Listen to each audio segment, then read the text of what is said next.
Esquisse, bienvenue. Yeah. Alors je te présente Esquisse, membre de 5 majeurs, de Hors de Portée, Nostar, Lui-même. et qui va nous présenter son EP DJ Aline. Le 10 février. On va aborder tout ça, mais d'abord on va parler un petit peu de jeux vidéo, vu que c'est un peu le concept de l'émission. Yeah. Je suis en train de te marave là. Ouais, faut t'es en que je train lâche un son. de m'exploser, disons-le. Alors déjà, bon ça c'est Mortal Kombat, est-ce que tu connais un peu Mortal Kombat déjà? J'y ai joué gros, mais à l'époque j'avais 12 ans, les graphismes n'étaient absolument pas les mêmes. L'ancienne c'était quoi, sur Super Nintendo, 64? Ouah, je saurais même pas te dire, j'ai aucun souvenir de ça, je ne l'avais même pas chez moi, j'ai joué avec des copains chez eux, tu vois. Est-ce que le gore te dérange? Je suis pas fan de base de toutes ces conneries, ouais. Ouais. Ouais, c'est vrai, je te l'avoue, c'est pas ce qui me fanatise le plus, ouais. Ok, alors là tu vas être servi, malheureusement. Ouais, j'ai cru comprendre ça, en plus t'es un mec avec une tronçonneuse, là il est complètement C'est menaçant. Leatherface de... Je sais pas si t'as vu Massacre à la tronçonneuse. Ah, mais c'est ça. L2R2.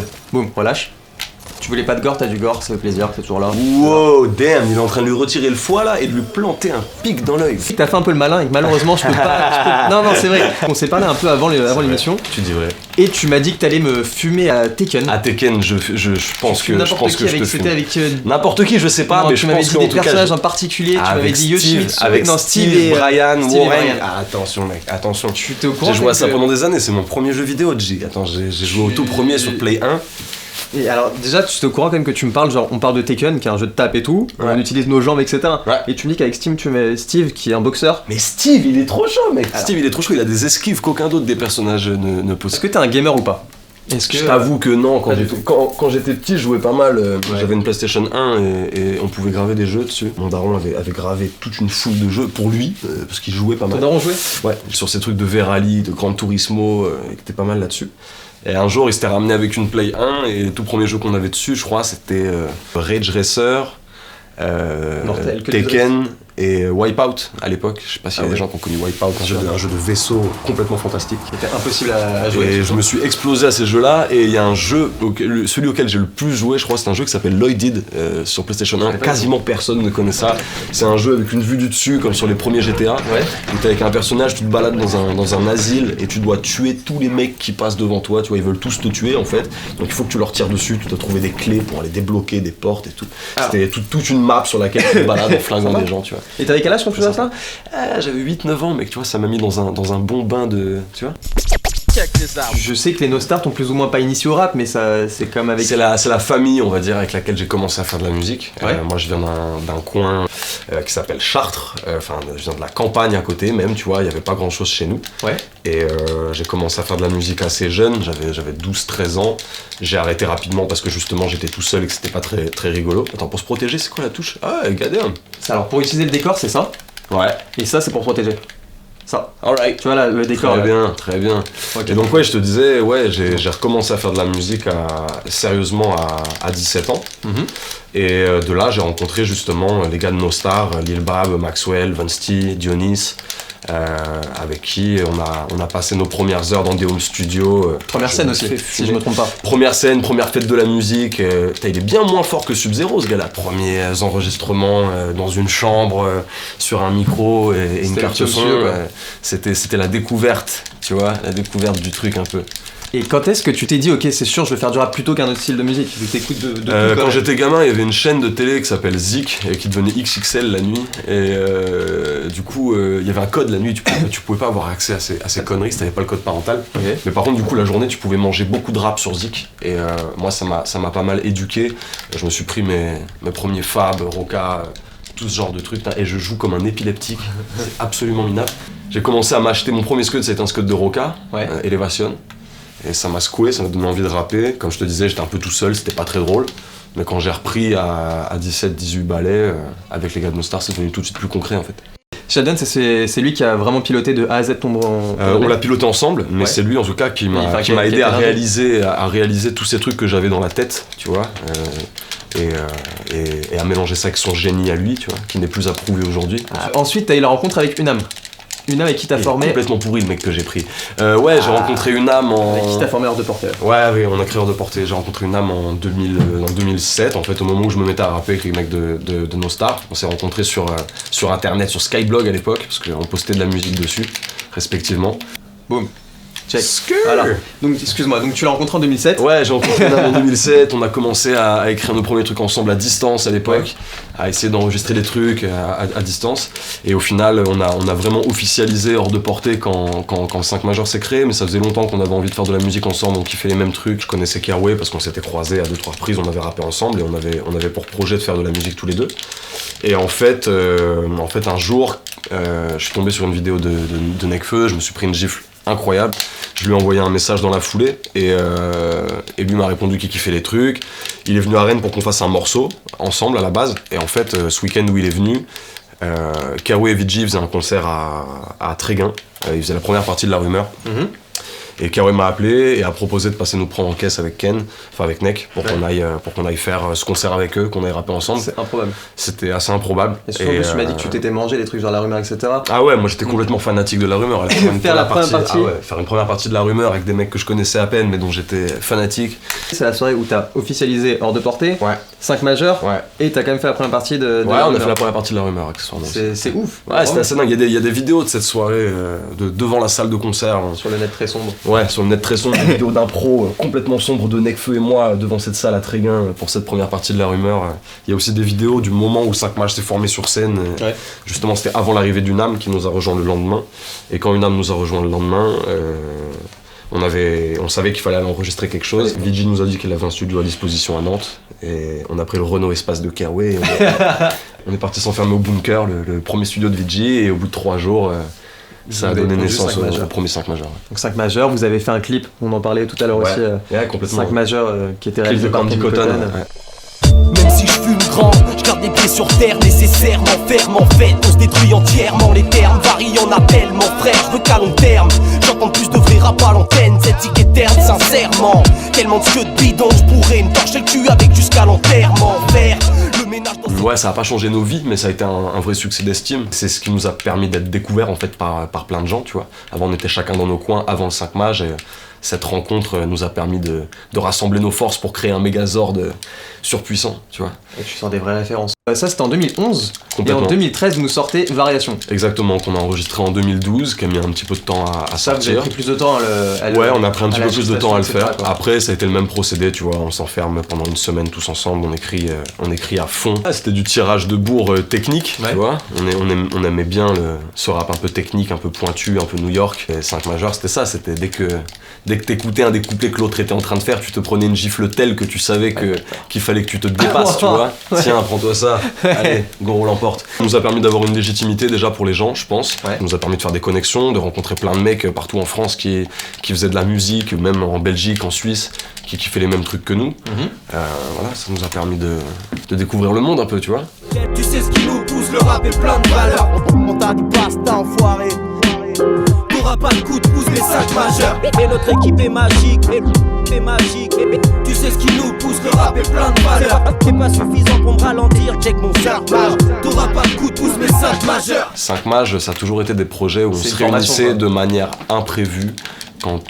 Quand on l'avait décidé, quand on en avait le temps. On a fait 2 projets, il y en aura peut-être un 3e qui arrivera un jour, mais ça s'est toujours fait de manière complètement imprévue et sur un coup de tête, tu vois, donc ce sera pareil le jour où ça réarrivera, si ça réarrive. Mais par contre du coup maintenant vous êtes, vous Là, roulez ensemble. pour le moment, on a tous envie, tu vois, de faire des projets Oui, solo, solo, mais on etc. roule toujours ensemble, on est toujours Voilà. potes. Et j'étais encore avec Vijay et Kerway tout à l'heure, et Unam aussi, tu vois, genre, on est Ouais, toujours y a pas- tous y a en rien, lien, il rien n'y a, comme pas de problème. Oh le bâtard. Allez, tiens, prends-toi ça, regarde. Depuis 2013 qu'est-ce que t'as fait? Moi j'étais un peu en retrait, j'étais pas mal avec Fixpen. On a fait pas mal de concerts ensemble, on a passé beaucoup de temps en studio ensemble aussi, pendant la conception de Delvice. J'étais très souvent avec Vijay. Cette période-là, j'avais pas envie de faire énormément de musique, j'avais plus envie de faire de l'impro, enfin j'avais envie de faire du son mais pas forcément d'enregistrer des morceaux et de les sortir, tu vois. Ouais. J'avais envie de travailler mon truc, j'avais pas envie d'arriver avec quelque chose de tiède qui allait ressembler à ce qu'on avait déjà fait avec le 5 majeur. C'était assez important pour moi, donc j'ai préféré prendre du temps. Je préférais prendre du temps, je me suis mis à écouter tout un tas de trucs que j'écoutais pas avant, ça m'a donné tout un tas d'envies que j'avais pas avant non plus. Et il y a 1 an et demi, j'ai enregistré un morceau qui s'appelle Cluedo sur une instru de Vigi. Qui est d'ailleurs sur le père. Qui est sur DJ Aline, tout à fait. Et à partir de là, j'ai eu envie de faire un EP solo, c'est là que vraiment ça s'est pointé, tu vois. Check this this out. Un jour, Sheldon en fait m'a envoyé un mail au moment où, si tu veux, moi j'étais le seul à être resté à Nantes. Tout le monde avait bougé à Paris. Un jour, Sheldon m'a dit, écoute Zin, j'ai capté une âme qui m'a dit que t'avais plus vraiment de studio, machin, etc. Si tu veux venir faire un morceau test au dojo, tu viens quand tu veux, c'est avec plaisir. Donc, ce qui était absolument adorable. Et voilà, je suis venu, on a fait un premier morceau, DJ Aline. Ça a matché non seulement artistiquement du coup, parce que ce morceau c'était exactement ce que je voulais faire, mais ça a aussi matché humainement, tu vois, humainement parlant. Et donc j'ai décidé à partir de là que j'allais venir faire mon EP au dojo. Et que j'allais venir l'enregistrer avec Sheldon. Avec Sheldon et Manel, quoi. Ouais. Et donc du coup, vous avez fait l'EP ensemble. Ça vous a pris donc à peu près 1 an, tu m'as dit. En réalité, tu vois, réaliser l'EP, ça nous a pris 3 mois. Ce qui a pris du temps après, ça a été surtout préparer les clips. J'avais envie de faire des trucs un peu en me cassant la tête. Je voulais pas comme juste Akira, arriver. Ouais, tout à fait comme Akira, que j'ai fait avec mon gars Stone, à qui je place une grosse dédicace. Et comme je te disais tout à l'heure, ça me tenait à cœur de pas arriver avec un truc tiède. Ça me tenait à cœur d'arriver vraiment avec un projet qui avait une couleur, quelque chose d'assez nerveux et planant à la fois en fait. Et c'est quelque chose d'assez sombre et en même temps c'est les étoiles, tu vois. C'est que des antipodes en fait. Et voilà, après je pense que c'est un truc plus introspectif que purement divertissant ou plein de bangers, tu vois. Pour l'anecdote, en fait, Gas Station c'est le nom de la dernière salle de concert dans laquelle Gigi Allen a joué avant de crever d'une overdose, comme une merde.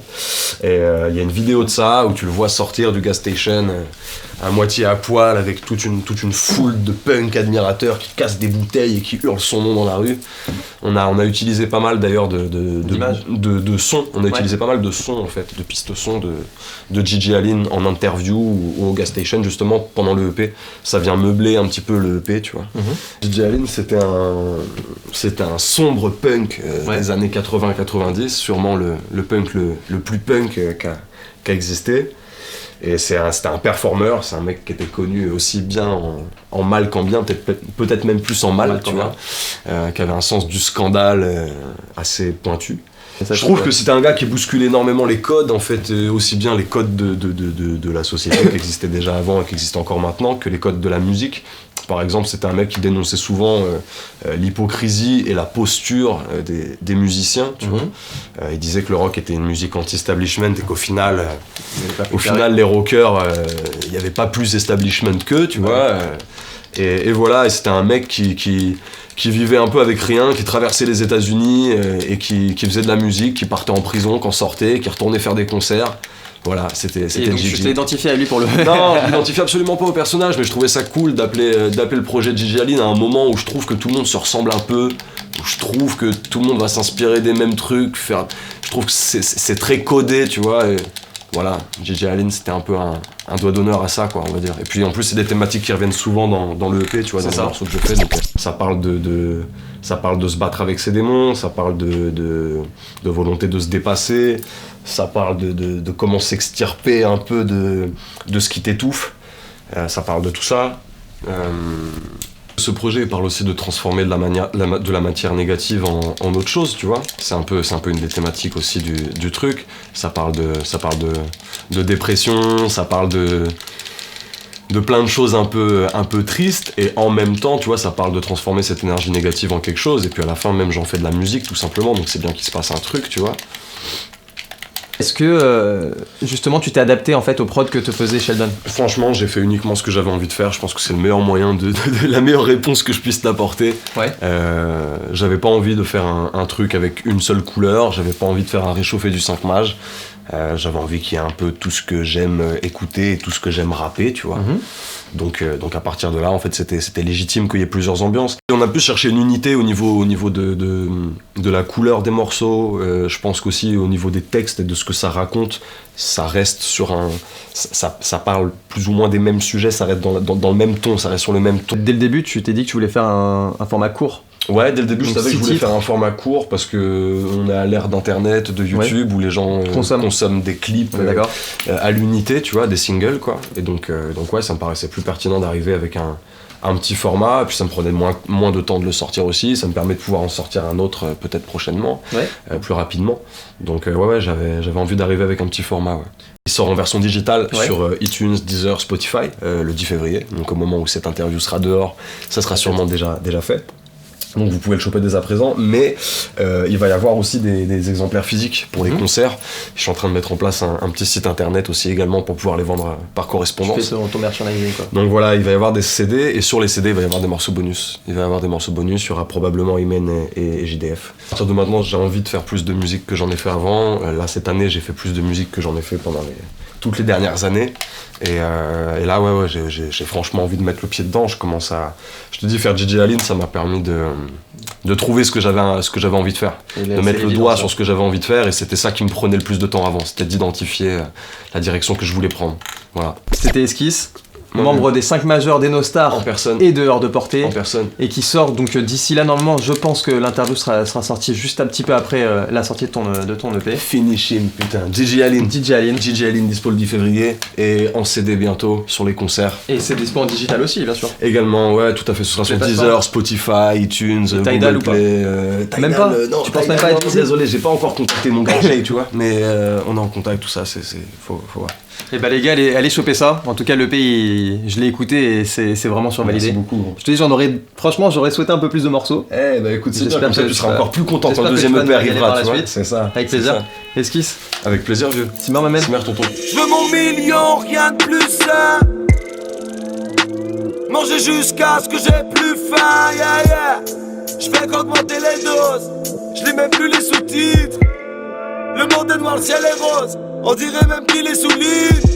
J'avance main dans les poches, pété comme un